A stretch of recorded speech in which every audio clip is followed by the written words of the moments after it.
This is Eric Rattan of Cannibal Corpse. You are listening to the Scars and Guitars podcast with Andrew McKay Smith. Thank you so very much for tuning in. I do appreciate it. I must let you know we are a global audience of musical appreciators and that you are listening to conversations, my contribution, if you like, to the global hard rock, heavy metal, and even beyond, the community of musical appreciators. You know, that certainly does mean something. And on that note, somebody who does mean something to a lot of people is Udo Dirkschneider. He's a fella, another one, that I never thought it possible to have a chat with, yet here we are. You're on the eve of listening to a conversation between myself and the great man. He's a German legend of heavy metal. If you don't know, he was in the group Accept, who are still going strong, it's fair to say these days. And he does talk a little bit about his relationship, or non-relationship, probably more to the point, with key members of that group. But go back and check out Metal Heart, Balls to the Wall, Restless and Wild. But they're not actually the reason, the catalyst for this conversation. The catalyst is owed to My Way, released via Atomic Fire. It is Udo Dirkschneider's solo album. So he does projects under the U.D.O name. I think he's even done stuff under the Dirkschneider name, but I don't know whether he's done shit under the Udo Dirkschneider moniker before. Yet here we are, My Way. It's an album of covers, and it's pretty bloody good, I've got to say. Covers albums usually suck. They do. But this one's not too bad at all, because Udo has decided, okay, first and foremost, he surrounded himself with excellent musicians, but then he's picked some pretty cool songs. And one of those songs that I think he's actually improved from the original belongs to Billy Squier. It's a number called The Stroke. It was a huge song here in Australia. I remember it very well from my childhood. I don't know whether it's got the makings of a classic song, but what Udo has done here certainly deserves some praise. So I'll play that tune. If you are listening via the podcast app, you're going to hear that one. If you're watching or listening, either way, via YouTube, we'll cut to the chat right now. Let's go. Hello. Udo, how are you? Yeah, fine. Thank you very much. Everything good. Nice weather outside. A lot of interviews today. I bet. How have they been going? Have people been focusing on the right thing, in other words, this new album, or have people been wanting to talk about all of the, the non-related stuff, so to speak? Yeah, no problem. Good stuff. Yeah. Well, it's a pleasure to finally talk to you. I first became aware of you way back in the 90s, reading the pages of, remember the magazine Metal Maniacs, the American magazine? Yeah, the American, yeah. Yeah, they rated you very highly, and I was very impressionable back in those days. So I liked a lot of the staff writers then, and I remember diving into some Accept stuff and enjoying what I was hearing, and noticing the bit of the parallels between what you guys were doing in Germany and our own AC/DC. Yeah, long career. Very long career, which leads us up to this moment in time, because in so many ways you have done it your way. So My Way. That's why the album called My Way. I did everything in my way, I think it's good, if you have a direction in your mind, then do it and believe in this, and then I think it works. I'm so long now in this business, that means I had the right direction for myself. So My Way is obviously or is it, I should say, I'll ask the question, is it a reference to Frank, the great Frank Sinatra?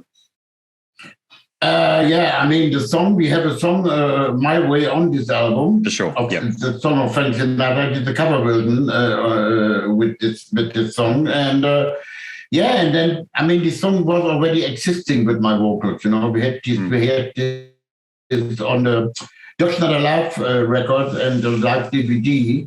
And when we were searching for the name, the title of this album, then people around me, they said, why you not call it My Way? You did everything on your way, like you want to do it. And then obviously said, yeah, it's a good title. But then we said, okay, then we put this song also again on a record.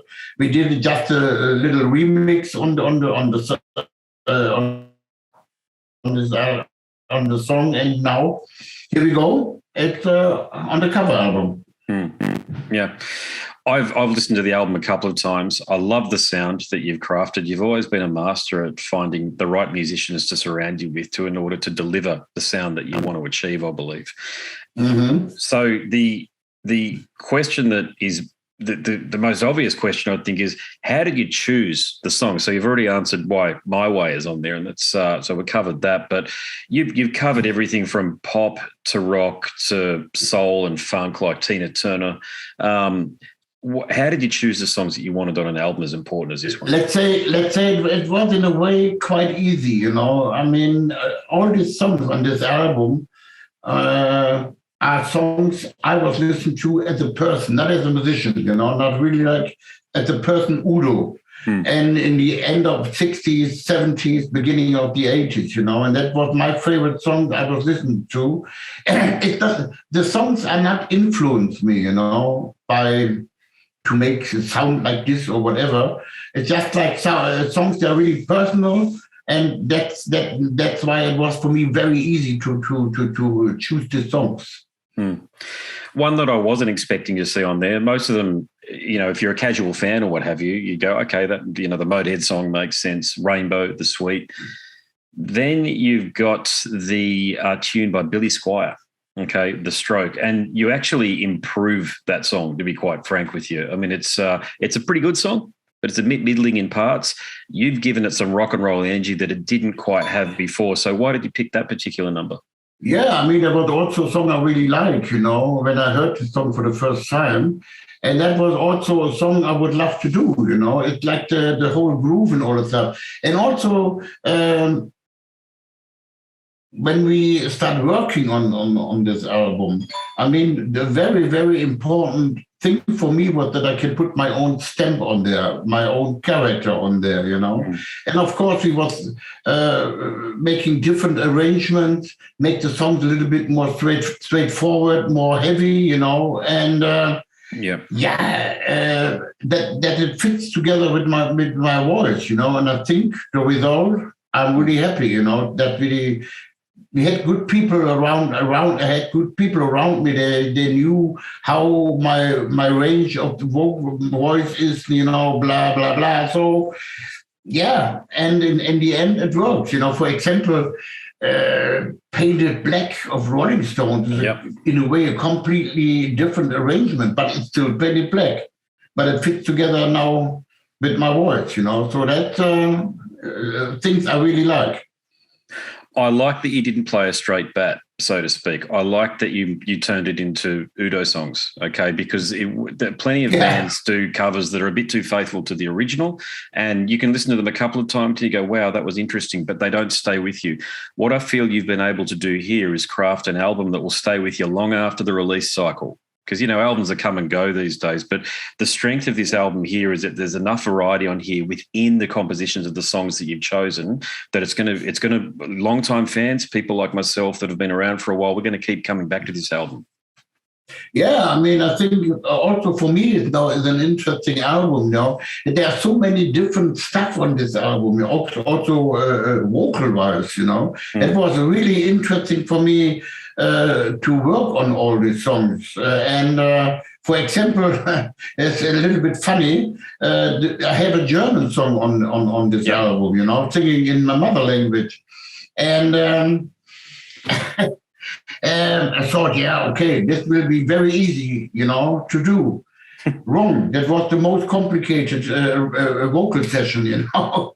It's German language is a really hard language, you know, and the words are completely different to sing than instead of English, you know. And to get the sense right and all that stuff, that was really the most difficult thing, you know, to sing in my own language. But in the end, it works. And I always say learning by doing, you know. So here we go. Learning by doing. You're right on that point there. Yeah, learning by doing, beginning with the end in mind. And look, on that point, You've been doing this longer than almost anybody out there, certainly in heavy metal and rock. Okay, you've been consistent. You've had a 50+ year career in the spotlight. But did you discover anything about your voice that you didn't know you were capable of when you were recording these songs? I mean, yeah, my voice, I don't know. This is also a miracle, my voice, you know. I mean, I never had any problems with my voice. I never was canceled a show about that my voice was not working. I don't know. I mean, it's a gift, you know. I mean, I can still I can sing like in the 80s, you know, like really high, with high notes and all that stuff. I don't know. I mean, it's like Stefan Kaufmann, my old band member of Accept in U.D.O, he's still doing my vocals. He's always recording my vocals, you know, and he knows exactly my range. And he said to me, "This is a miracle. This voice, you know, it always works, and it's amazing that you can sing like this, you know." And now my range getting also wider, you know. I don't know, maybe 10 years ago, I couldn't sing really this low range stuff, you know. But now, I don't know. I have instead of losing my voice, it's getting better, and this is crazy. Believe me, this is completely crazy. And thank you very much. Yeah. Well, thank God too that He's given you that voice, because it's a joy to listen to, consistently listen to. And I understand what you're saying. You've added a baritone timbre to your voice in the last few years or thereabouts. So, but look, something else about the album. Were there any other songs that you considered and even recorded but didn't make the album? We made 2 more songs. There was one song of the Beatles called "I'm Down." Mm-hmm. And also "Don't Let Me Be Misunderstood" of Animal. Wow. Yeah, fantastic tune. Great. I had them on my computer. Yeah, please release them. I had them on my computer, but we didn't get the rights. Publishing, we didn't get the rights. So that was like we would love to have these songs on the album.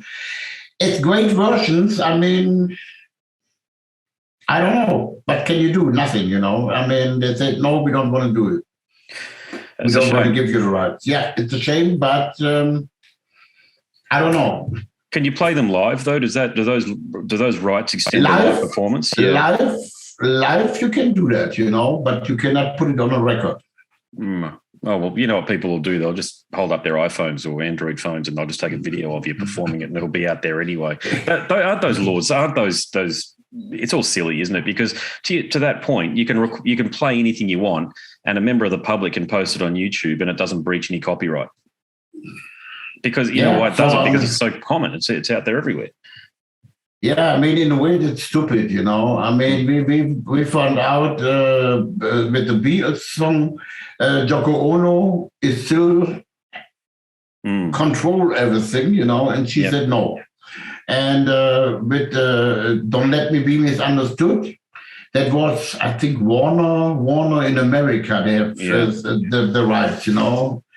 And no way, no way on my way.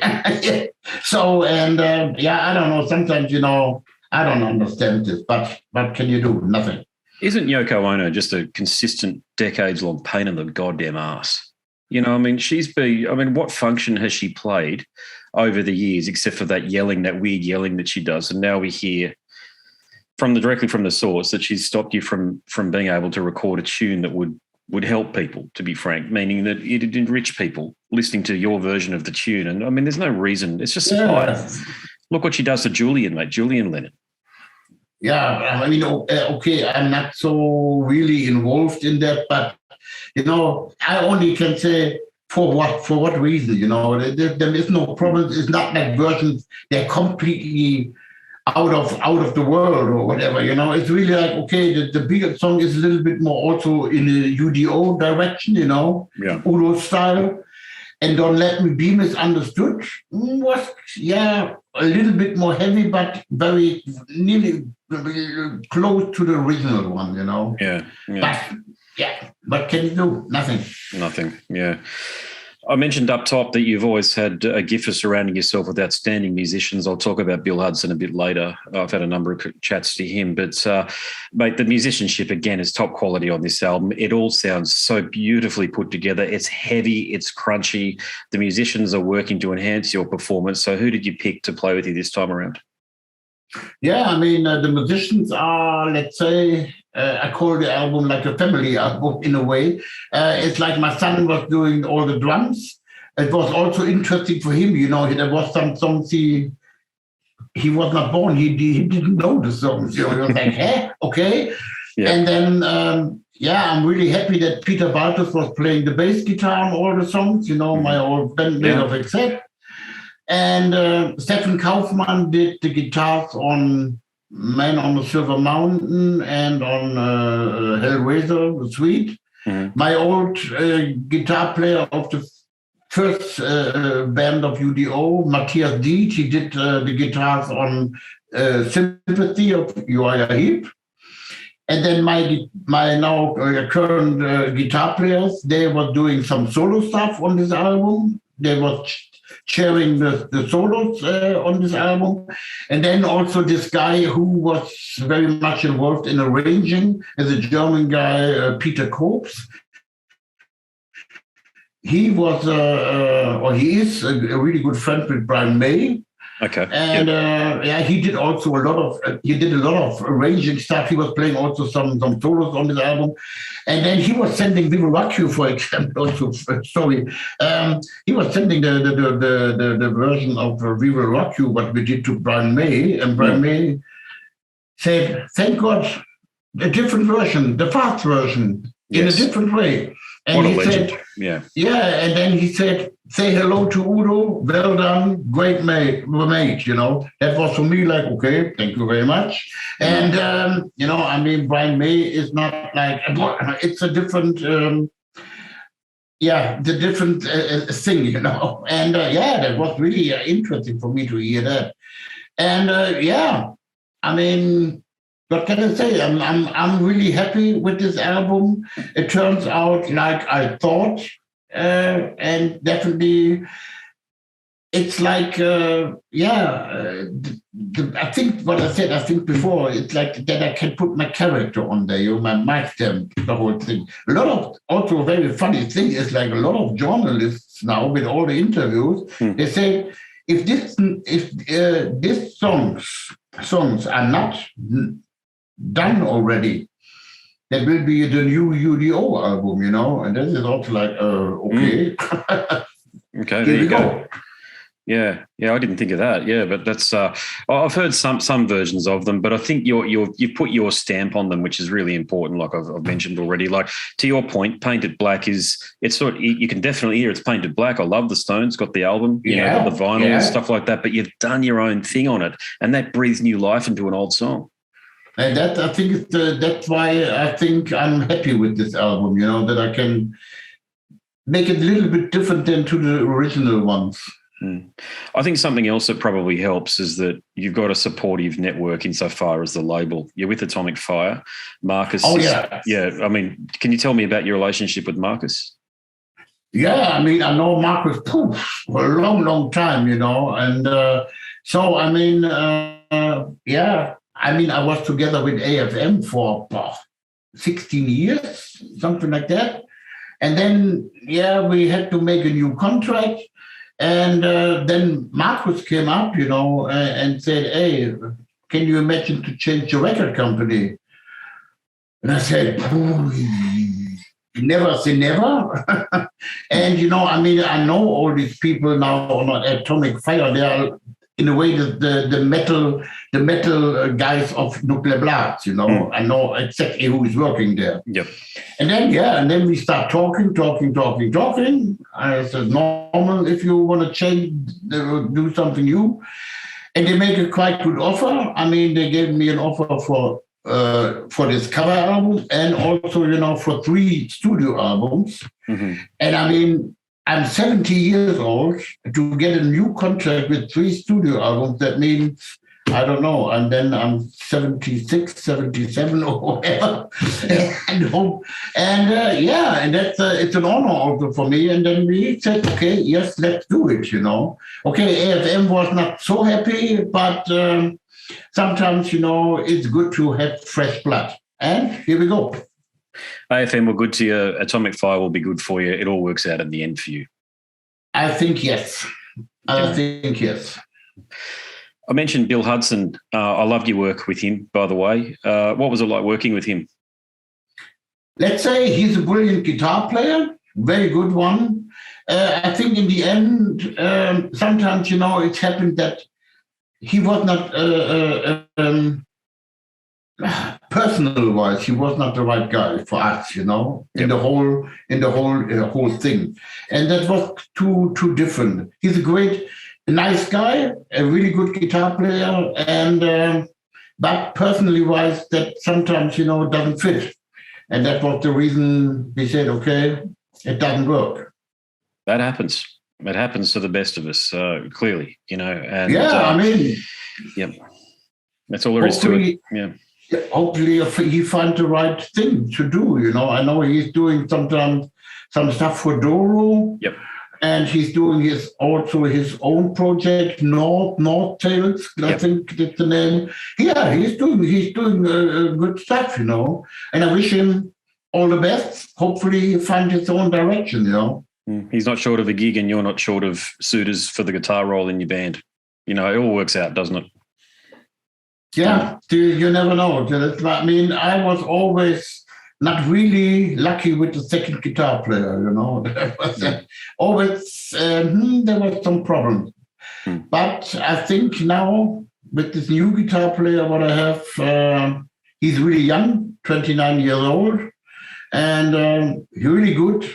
And he fits perfectly together with Andre. I mean, with Andre, I'm together 10 years. He's 10 years in the band, and I see that, they're working really together. As a person, that it worked. Also, as a person, I have a good relationship with him. My son has a good relationship, and also the bass player now, the new bass player that we have, he also fits perfectly in the band. I think at the moment I'm really happy with the lineup what I have. And as it sounds like it, based on the quality of the album there too. So that's awesome. Now, I'll broaden things a bit. Which aspect of your career are you most satisfied with? That's hard to say, of course. I mean, what we did with Accept, definitely. I mean, that was definitely one of the highlights of the career. But I still, I had also really good highlights also now with UDO. I mean, successful. But I mean, of course, the highlight sticks out with Accept, in the 80s when we became famous worldwide, and then, I mean, but that's history. Now looking forward to getting more highlights. Absolutely. Plenty more things to look forward to. Would you change anything if you had the chance? Hypothetically speaking, would you change anything about your career? Again, I didn't get it. Would you change anything about the past? Are there any things that you would look to change if you were given the chance? No, a lot of people, they ask me, if you have the chance to do everything again, you will do it in the same way. Then I said, yes, of course, there were some mistakes, there were some bad times, but I think you're learning out of mistakes, and also bad things, what happened in the business or whatever. And I would say, yes, I will do the same thing again.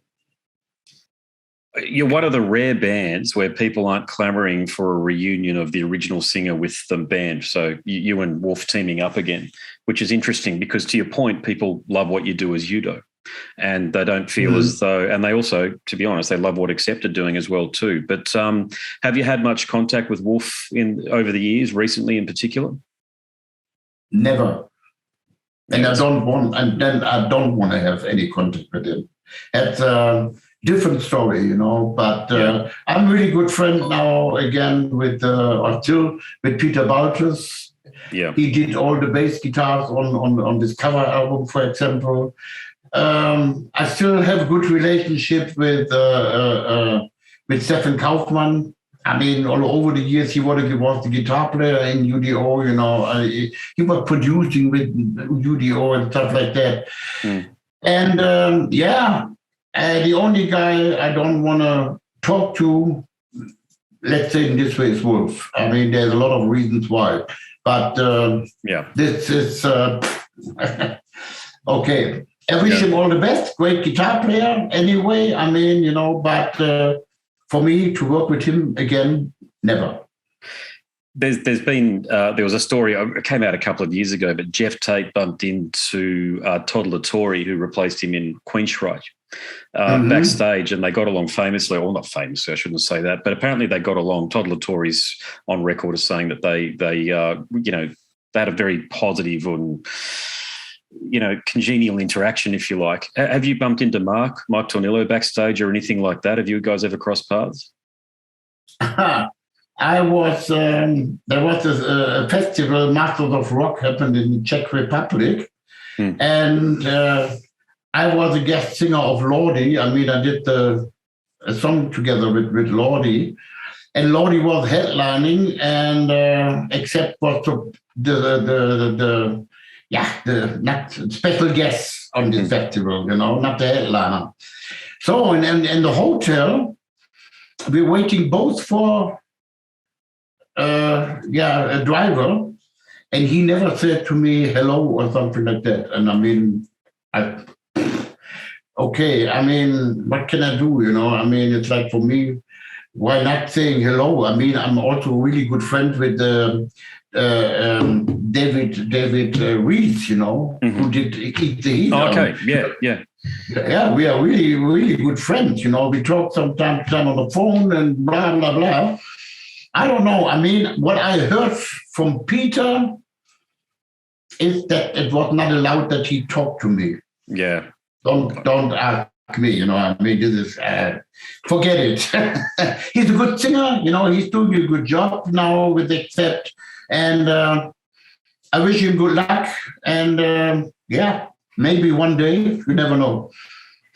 I've said this a few times to people in your position, but the guy who replaces you is actually doing a great job at keeping the songs alive you wrote. And that's what people clearly want, you know. Yeah, so it is what it is. Yep. The dominoes. It is what it is, yeah. Australia. Have you? I didn't check, but have you? You might have been down here as a tourist, or have you? But I haven't checked if you've been down here performing. We tried to come, many times to Australia, and there was always like, you know, it doesn't work money-wise, and this was happened, and this and this and this, and I mean, it's my dream to do some shows in Australia. You know, I mean, it doesn't matter, small clubs, whatever. And maybe also in a hotel, I don't know. But it's really a dream for me to come to Australia. But maybe now with Atomic Fire, a lot of things are changing. I can see that. So now after a long time, we go next year to Japan. If we do Japan, I really, really, really want to fight for this, that we are going after Japan to Australia, do some shows down there. I mean, that is really something what I'm missing. I was playing in Manila, I was playing in Bangkok, I mean, I was playing nearly everywhere, you know, but Australia is missing. Same thing happened. Yeah, true. We'd love to see you down here. There's no doubt. There's clearly an appetite amongst fans. There's a lot of fans of yours in particular that want to see you down here. You know, we've seen, I think Accept have played here a few times, if I'm not mistaken. I certainly haven't seen it. But I was talking to Klaus, I think was I talking to Klaus or was I talking to Rudy in Scorpions? And they were saying that they had the similar issue. And when they played Bali in Indonesia, it was full of Australians that had travelled over there to see the band play. The same thing would happen to you if you played in Jakarta or Bali or something. I think it's It's, I don't know. It's just, again, an artist of your stature within rock and heavy metal. It's almost criminal that you haven't been made a credible offer to come here. Yeah, so we do our best. I will really fight for this, and hopefully one day we make it to Australia. Fingers crossed. Well, I think that's my time up, mate. It's a pleasure to finally talk to you. Okay. Congratulations on an epic career, and long may you continue to reign as one of the greatest heavy metal frontmen of all time. Thank you very much. Okay. Thank you. Bye-bye. Bye-bye. No worries. Catch up. Bye. Well, that was him, ladies and gents. Udo Dirkschneider, the German legend, one of the all-time great heavy metal frontmen and voices. If you enjoyed that chat, there are plenty more just like it over at scarsandguitars.com. My book is out right now. Thank you so much for the support that I've received from people who have purchased both, in some cases, the physical copy and the digital edition. That moves me a little bit, I must say. So that's it for another installment of Scars and Guitars. My name is Andrew Mackay-Smith, and until next time, it is a very goodbye for now. This is Eric Rattan of Cannibal Corpse. You are listening to the Scars and Guitars podcast with Andrew Mackay-Smith. I've been the host of the Scars and Guitars podcast since 2017. The first musician I interviewed for the show was David Vincent from Morbid Angel, and things have just snowballed from there. In all, I've posted almost 650 podcast episodes featuring conversations with many of the leading lights of rock, heavy metal, and beyond. It just got to a point where I thought, I need to write a book about all this, so that's exactly what I did.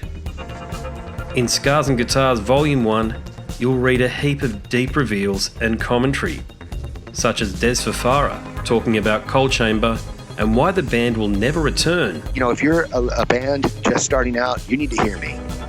Do not start a band with partners.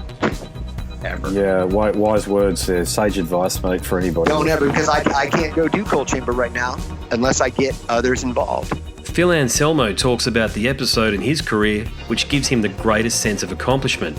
I think the staying power of the fans and the staying power of the songs, whether it's Pantera, Down, or Superjoint, the fans remember the songs. Alex Skolnick from Testament confirms that, yes, playing the guitar in Ozzy's band is anything but an ordinary gig. Will Silent Oz from Dimmu Borgir write a book? Pa from Sabaton gives advice to people who want to start a band. Look at the team around you, look at the bandmates. If the guys want to be on the stage, then it's all cool. If the guys want to be backstage, then it's not going to be cool. Current and former members of Cradle of Filth discuss the band's seminal 90s material. Read about the reaction to George Lynch and Mark from Suicide Silence's comments when they throw shade at then President Donald Trump. We have this idiotic monster, this egotistical, self-aggrandizing, complete piece of shit in there. I just can't understand how we've gotten to this place. And yeah, we kicked a hornet's nest with Sepultura. Percussive overlord Gene Hoglan talks about recording with Chuck Schuldiner. Chuck was always, he was very open-minded, and he was into having his musicians that were playing with him just reach out for the best stuff that they had. Phil Campbell from Motorhead discusses what it takes to get sober. John Five answers his critics who dismiss his tenure with Marilyn Manson. My name is John Five, and Manson gave me that name, and I had some of the best years of my life in that band and learned a lot. And we get the lowdown on Treyarch Zagtoth from those who would know, including his mother. All across Scars and Guitars Volume 1, there are moments of tension, relief, tragedy, exhilaration, and throughout it all, you'll obtain insight that I believe no one else has managed to obtain from many of your favourite artists. So treat yourself. Scars and Guitars Volume 1 is currently available as an ebook with a print edition on the horizon. Follow the links attached and download a sample. I'm sure you'll be compelled to read the whole book.